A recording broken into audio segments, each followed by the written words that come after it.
Hi, you're watching Pantau Belanjawan with me, Nina Rosman, and for this segment, we're going to be focusing on tariff with a new 24% tariff on Malaysian origin goods entering the US. Exporters face tough decisions. Unlike standard duties, this tariff is based on origin, not where goods are shipped from. In this high-stakes environment, accountants are playing a critical role, helping businesses restructure supply chains, manage tax risks, and stay competitive. And for this episode, we're going to explore on what are some of the strategic advice that can help Malaysian exporter respond fast and smart. And for that, I welcome you, our guest, Dr. Muhammad Fairuz Abdul Razak, the Vice President of Malaysian Association of Tax Accountants. Thank you, Dr. Fairuz, for joining me. If we're talking about tariff, it definitely is hot news over globally, and assessing the validity of President Trump's tariffs claims on Malaysia, where President Trump has previously alleged that Malaysia imposes high tariffs on US goods. From your perspective, how accurate is this claim, especially when viewed through the lens of Malaysia's commitments under the World Trade Organization, WTO, and its participation in the regional trade agreements such as the RCEP and the CPTPP? Please, Dr. Fairuz. The first thing is I think most of us are accountants and other people in the world say that Trump have wake up in the wrong side of the bed. So one night he comes and he says that all the tariff, he wants to increase the tariff, especially from Asia Pacific region actually. So I think the reason why he's doing this actually is what he wants to reset the total economy of the world actually. So what he's doing now is actually he's trying to bring back the whole technology to US back. But that what he's doing will take longer than supposed to be. Coming back to Malaysia, Malaysia have not imposed any tariff what has been mentioned by President Trump actually, 47%. It's just that they took it such a way that the way that the export and import is the deficit is always there. Then it's just a minus calculation. It's not a formularized formula. It's just that he's plucking now, saying that, oh my God, Malaysia is exporting more than buying from us actually. So I have to put a special tariff. It's not something that special accountants or anybody who needs to do some formula. It's just that this is the tariff. But then it's going to be impacting the whole Asia, especially Malaysia. Malaysia is in the middle. Malaysia also export what you call importing goods and exporting goods actually. So whatever Malaysia is doing, Malaysia is also a China party to China, and then Malaysia is also party for the US actually. So when we are smack in the middle, we couldn't say that we were willing to side in one direction or another direction. So, like India, they have said that they are in US allies, so they're going to. So Malaysia cannot do that actually. Even China president is here actually to discuss further. And Malaysia have sent our Ministry of MITI to discuss the further bilateral thing actually. So. After the Trump's announcement, after a few days, and he woke up saying that, oh my goodness, some of the products should be used in US and we will be very expensive. So he have reduced the certain tariff on certain products like semiconductor, like chips, Intel. So this has been going on. So we would not know what's going on. After 90 days of suspension, we would not know. One day he said that, okay, look here, I'm going to exempt for the whole thing. But whatever it will depend on the HSE code of the custom actually in US actually. So whether we repack, remanufacture, it depends on the coding system that have been exported to US. Then the custom in US will identify the product. Whether it is, it's not certain yet. So whether the whole thing will be like we import some raw material from China and repack and redo everything, assemble, then export to US. Whether it will be impacting the whole manufacturing factors, or it will be partly, so we will wait for the further announcement from US, Rina. All right, tariff is definitely a big news, Doctor, as we can see that US and even China is one of our biggest major trade partners for more than 10 years already. And from the list of the reciprocal tariff and even all the other base tariff, we can take a look at all the ASEAN, mostly ASEAN countries that were subject to a relatively high tariff. So considering that these two countries, one of the biggest economies in the whole world, including that Malaysia, would obviously receive some of the side impacts, effects, and also this year is also Malaysia the chairmanship of ASEAN. Maybe we can take a look at how does Malaysia average apply tariff rate compared to those of ASEAN peers and developed economies, and where does it stand globally in terms of trade openness? Okay, we can still look at here, the tariff from the Asian countries is very high actually, especially, I think Vietnam is, because we've seen northern Vietnam, most of the product from China is in northern Vietnam actually. So that's what US President Donald Trump is doing it actually. So he wants to impose that kind of tariff. So when there is this kind of scenario, we are having a good opportunity over here. So what we can do is whatever have been what you call manufacturers of foreign direct investment in Vietnam or China will be shifting some other places that is lower than that. So they can't go back to US anymore actually, because the tariff if they go back to US, let's say one of the Intel factory shifted to US actually. So they don't have enough manpower, and the salary wise, they have to come back to somewhere that, a country where they have good skilled workers and good political stability and good infrastructure. Malaysia is the best actually for time being actually to have all this actually. We have, even Singapore also have not so, in terms of workers, we have the skilled workers enough. Even Malaysian workers are going to Singapore to work for it actually. So in ASEAN, we are the chairman of ASEAN, we can discuss further on how to deliberate, because we are not exporting directly most of our product to US. We also are exporting to other nations as well actually. So to further impacting is not much actually, but we still have impacting, like we have Intel, HP, Texas in Malaysia actually.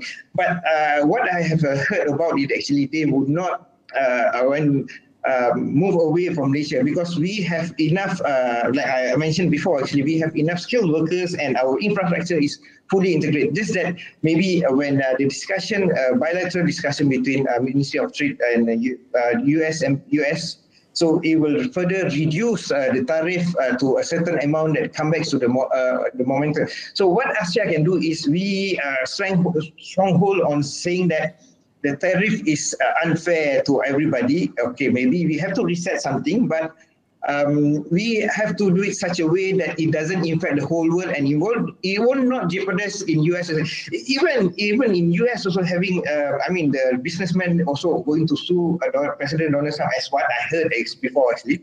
So they said it's not fair to them as well actually, because when the products are not there, it becomes a higher price and demand will be higher and higher. So it will reflecting everybody. Even Malaysia will be impacted part by part. Even we can see that the reduction of production will be low because the raw material from China have been suspended at time being to export to anywhere. So all this, if we can discuss further on what we can mitigate the issue, then will be a beautiful way to resolve the problem.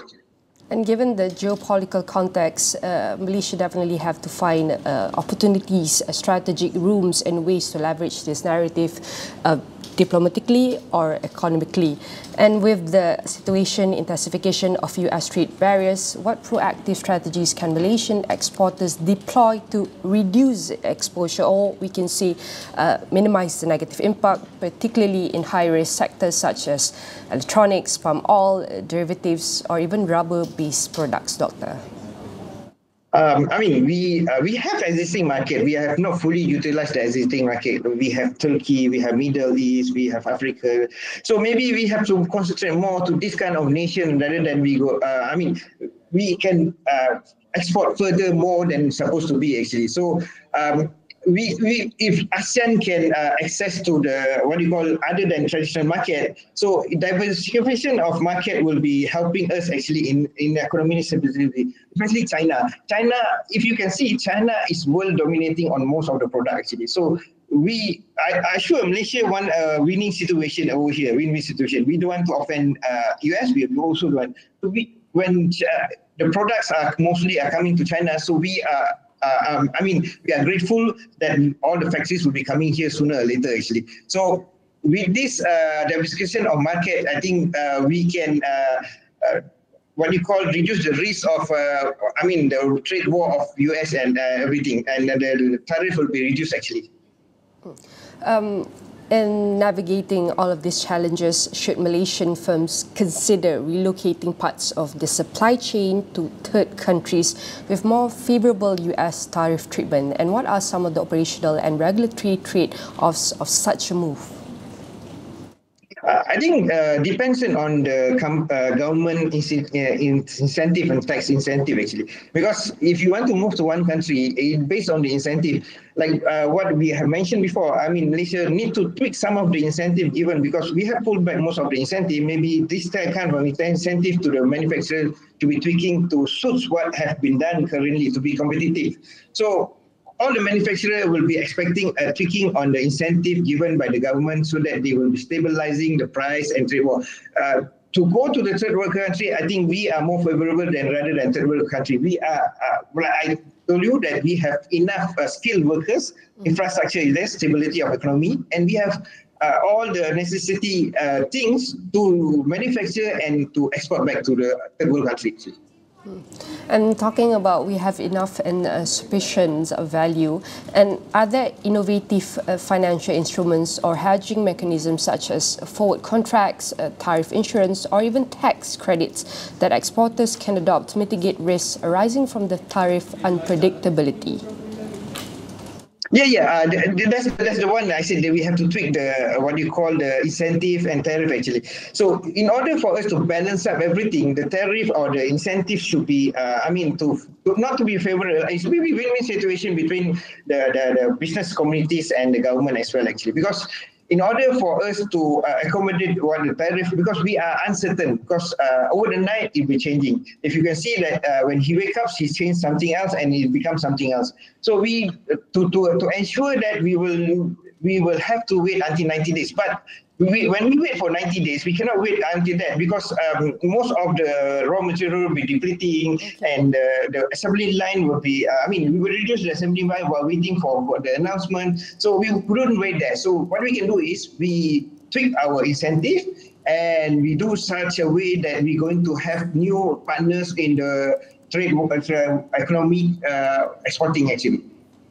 And we want to take a look also at the Malaysian trade facilitation bodies such as MATRADE, MITI can play in supporting SMEs that were affected by the tariffs shocks. Are there existing gaps in the institutional support that need urgent attention? But Dr. Faris, please stay on the question as we'll be taking a short break and we'll be right back.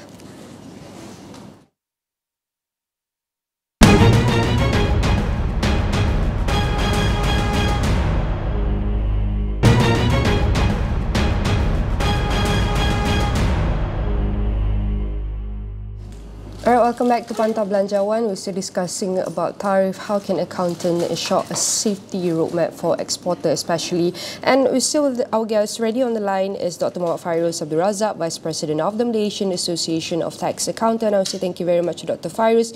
Previously, before we went to break, you have just shared with us what are some of the innovation or innovative financial instruments that can help exporters, firms, businesses to mitigate or minimize the negative impact from the implementation of the tariffs. And I want to move forward or shift to the role of Malaysian trade facilitation bodies such as MATRADE, MITI, and how can they play their role in supporting the SMEs affected by the tariff shock, and what are some of the gaps within the institutional support that needs urgent attention? I think the first thing I think this MATRADE and SME Corp or other institution can help is actually first thing is they do is facilitate entry into new markets. We have ASEAN, we have Middle East, EU. They also can provide what you call subsidized trade fair facilitation, then offer some market introduction and matching services. So they also can introduce what you call SME Export Readiness Fund to help them upgrade packaging certificate, especially like halal. We are famous for halal actually. So if we can go on that, actually it will be. The second one will be tax and financial relief. I think special tax deduction, rebates for SME affected by trade restriction will be helping. We also, in terms of tax incentive, we can have accelerated capital allowance and encourage investment, productivity tools, and not forgetting soft loan and microfinancing will be helping. We also get, I think that this organization also can help training and advisory in terms of managing foreign currency risk, navigating non-tariff barriers. This is the most important thing. I think the last one we can say that is to push for digitalization and e-commerce push actually. Leverage grants and help SME to list cross-border e-commerce. This will help actually the SME by Matrade and SME Corp to help actually. So other than that, maybe they can give policy advocacy and trade insurance for them to promote trade insurance. We have Exim Bank over here and establish SME trade disruption contingency fund, and that will be helping bilateral trade talks with US actually. Taking into consideration of what is happening within the global context, also how vulnerable Malaysians firms are, especially logistic and warehousing companies, to secondary US trade actions or sanctions due to perceived involvement in the transshipment of activities?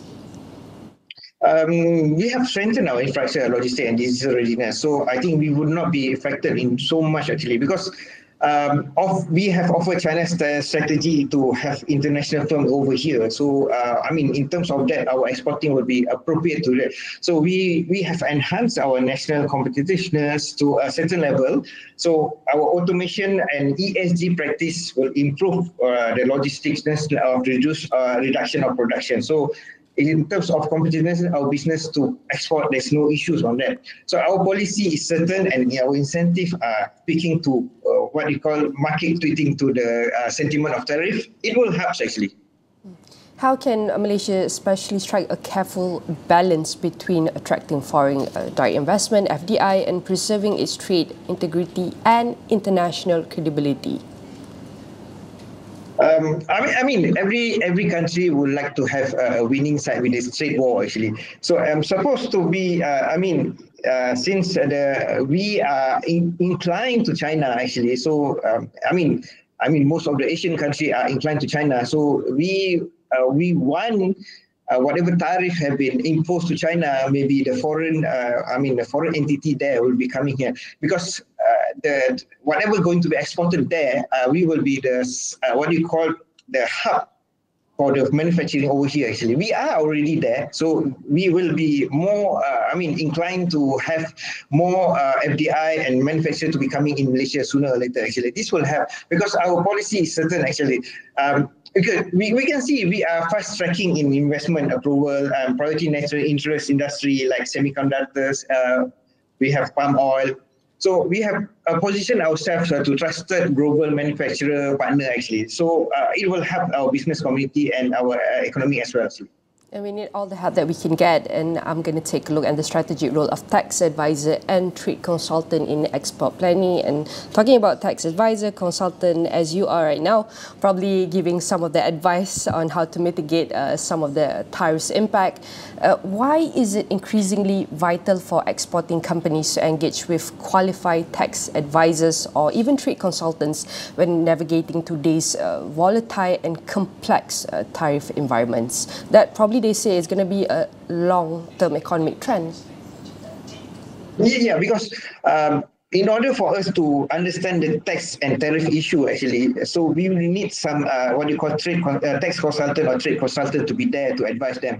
So like I mentioned before, because we have a white area, gray area, black area. So we do not have to fall and we want to have to be in white area so that we will be in what you call in the good books for everybody. So if we are in the gray area, so we will not be nowhere. If we are not accredited anywhere, so we will not be, we will not be knowing that, and our advice will not be recognized, and we have been giving, we have false advice, and we do not have experience on that. So you have to have a proper tax consultant and trade consultant to help you to mitigate the issue, especially for diversification, financial aid, capacity building, digitalization, export protection. All this is in what you call taxation and trade consultant. So if you want, you have to have real advice from them, then they will come back to you actually.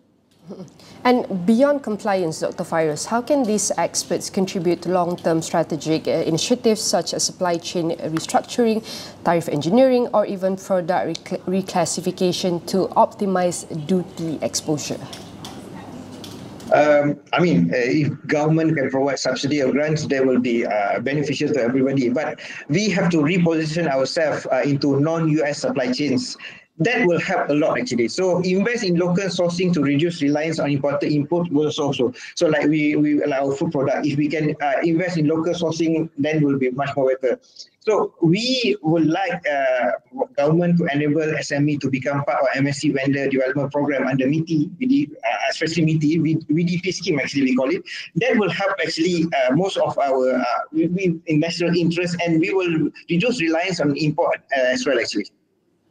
And do you believe Malaysian firms, particularly SMEs, are underutilizing such advisory services? If so, is it primarily due to cost concerns, a lack of awareness, or perceived complexity?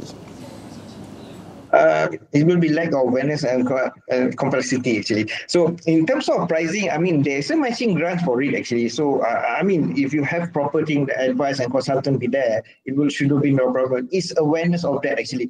Let's say we see, I take the example of MITI VDP scheme actually.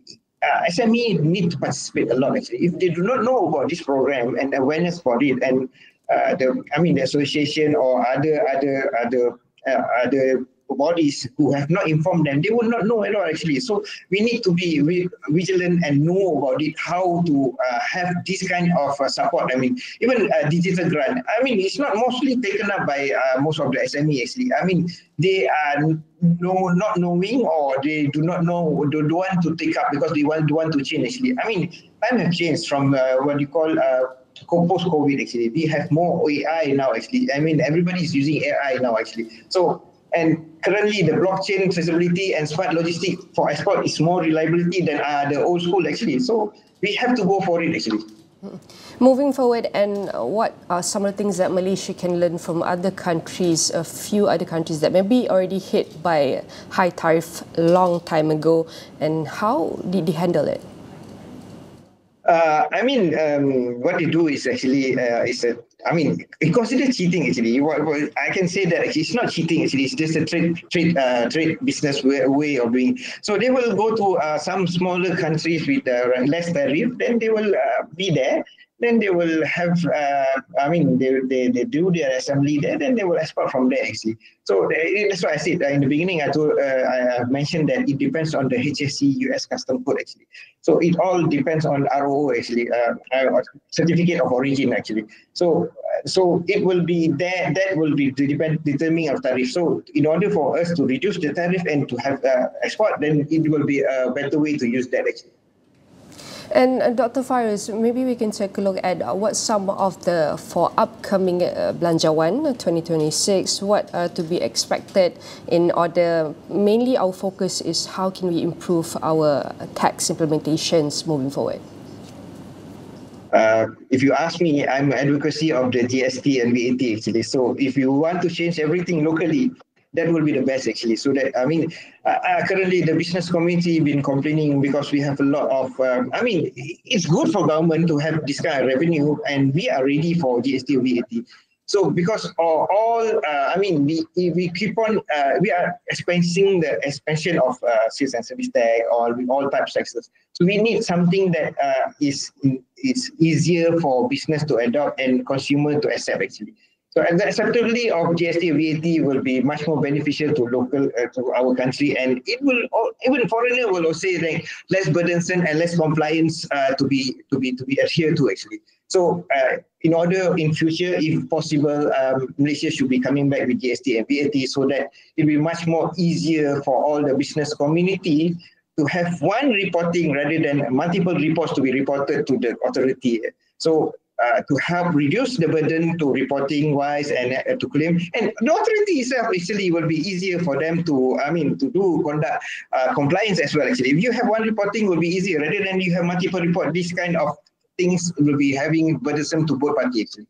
And they say that tariffs war and probably the geopolitical state will go unstable for probably until end of 2025, or will go on further than this year. What are some of the downside risks that business community, the firms and even exporter that have take a look and watch on maybe in this few months so they can prepare more? There will be some reduction of production, exporting, and business actually will be going down slowly because everything when there is an increment, there will be a market reaction. When market react, it will be going higher, then only it will stabilize actually. So no doubt when they have that, the demand will be low, everything. So what we can do is we try to reduce costs. In order for us to reduce costs, we have to have all what you call latest technology. That's why I said we can use smart logistics, blockchain technology. We use cross-border e-platform. So it will be easier for all the business community. Use the AI technology that we have currently, so to help reduce the cost, and you will increase your profit, and you will pay tax for the country actually, and your export will be more actually. Doctor, probably my last question to those businesses, new business community who wanted to start a business and get a kickstart on their financial planning. And now with the news of tariff, they might be scared and fear more of they're going to get more risk than opportunity for their businesses. So what are your advices for them? When there is a challenge, there's always an opportunity. So for us, the business community should take the chances now actually, because if you are not in a niche market, you will not be there at all actually. So you have to take the current challenge and be in the market. The challenge is there, so there's also opportunity. So opportunity opens up in other country actually. So when we have opened up to other facility entry, the new market, especially ASEAN, Middle East, UK, African nation. So we have to take it as soon as possible. If we don't take the chances now, we will not get the chances at all actually. And this is a chance right now, and I want to say thank you very much to our guest, Dr. Muhammad Fairuz Abdul Razak, Vice President of Malaysian Association of Tax Accountants, for sharing us and establishing how important it is to help and support Malaysian businesses navigate the storm of tariff or any financial storm. Again, I want to say thank you very much, and definitely all of our discussion here will be featured in AstroAwani.com and across all social media platforms. And that's it from me. I'm Nina Rosman. See you next time.